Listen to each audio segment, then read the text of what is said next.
In a small forest lived a tiny bird named Chinky. Every morning,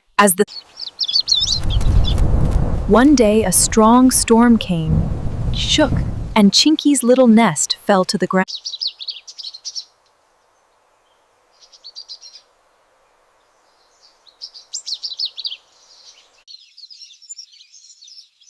No matter how big the problem, if you keep courage, everything will be all right.